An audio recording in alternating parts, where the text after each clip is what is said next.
Donc, bonjour à tout le monde, bienvenue à la question psychologique du public qui avait été donnée là, la semaine dernière. Donc, celle qu'on m'avait envoyée là, en message privé, c'était quel est l'élément déclencheur pour que quelqu'un arrête de consommer là, soit de la drogue ou de l'alcool. Oui, s'il y aurait une réponse précise, ça serait vraiment pratique. Puis je pense qu'il y a beaucoup de monde qui pourrait arrêter de consommer. Euh, la réponse n'est pas précise, mais ce que je peux dire, c'est que ce qui pousse quelqu'un à faire des changements, surtout en ce qui concerne là, les problématiques de consommation, mais c'est le niveau de souffrance. Donc, plus quelqu'un souffre, euh, plus il va être tenté de arrêter cela, puis de trouver des solutions, de sortir une bonne fois pour toutes là, de sa misère. Donc, c'est un peu plate, là, mais reste que ça peut amener comme des problèmes. Là. Par exemple, un enfant qui consomme beaucoup, puis que là, le parent, un des deux parents, camoufle les conséquences un peu de ça, tu sais, essaye de l'excuser ou lui donne l'argent ou ben ça peut faire en sorte de le maintenir là, dans sa consommation. Donc, c'est vraiment problématique là, pour l'entourage à cause que ça les amène là, un peu dans des patterns extrêmement compliqués, malsains, où est-ce que les valeurs sont souvent confrontées, puis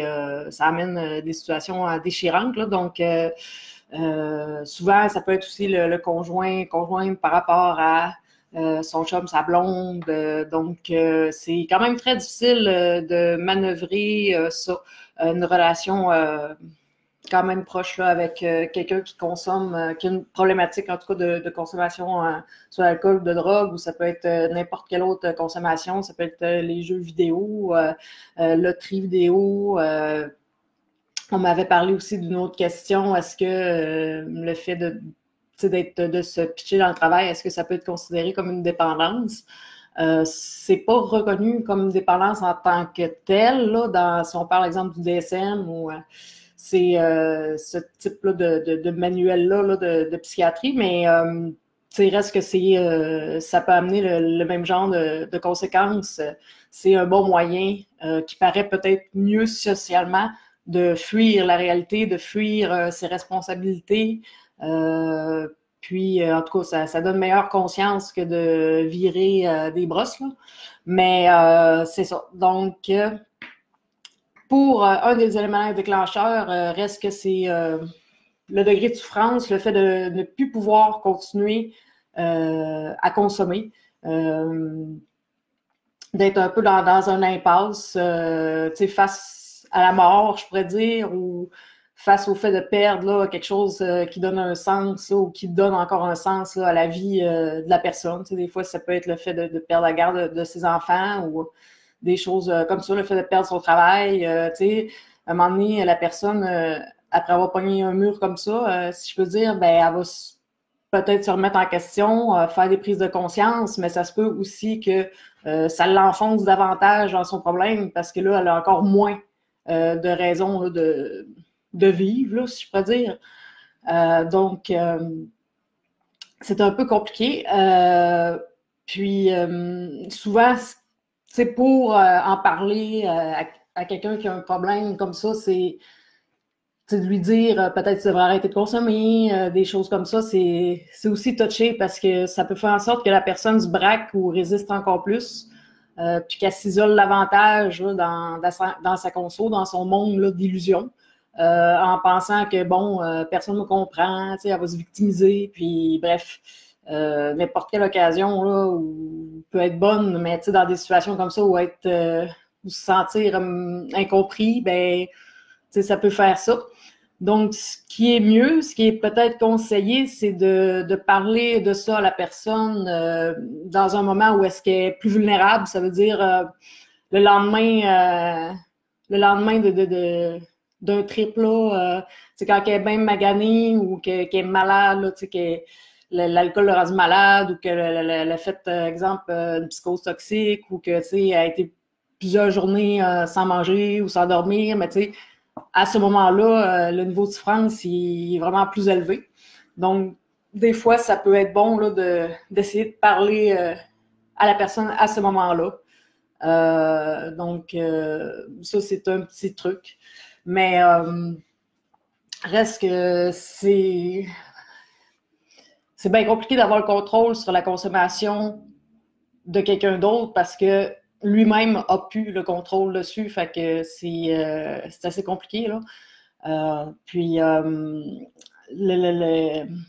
un des flashs qui, moi, a vraiment fait en sorte que j'ai décidé de me prendre en main, c'est une prise de conscience au fait de la responsabilisation, du fait que j'étais responsable de ce qui m'arrivait, puis si j'étais responsable de mon malheur, ben j'étais aussi responsable du fait d'aller mieux, t'sais. Donc, c'est un peu de reprendre le pouvoir de cette façon-là, d'arrêter de mettre les misères sur les autres, de dire que c'est la faute à un tel, à mon boss, à mes parents, au système, à la société, je veux dire, à un moment donné, ben c'est ça, c'est de sortir de la victimisation, de l'apitoiement, puis de prendre ses responsabilités, puis de savoir que, bon, si je veux arrêter de souffrir, ben faut peut-être que je commence aujourd'hui à changer des choses, t'sais. Donc, c'est un processus, des fois même les gens font ce genre de prise de conscience-là, puis finalement, après, ils retombent pareil, c'est comme s'ils oublient. Puis ça, c'est un piège, justement, là, de ces problématiques-là de consommation, c'est que c'est pas fait une fois pour toutes, une fois que c'est compris, c'est que des fois, ça revient. Hein, si je peux donner un exemple avec moi, c'est que j'ai vécu beaucoup de rechutes, là.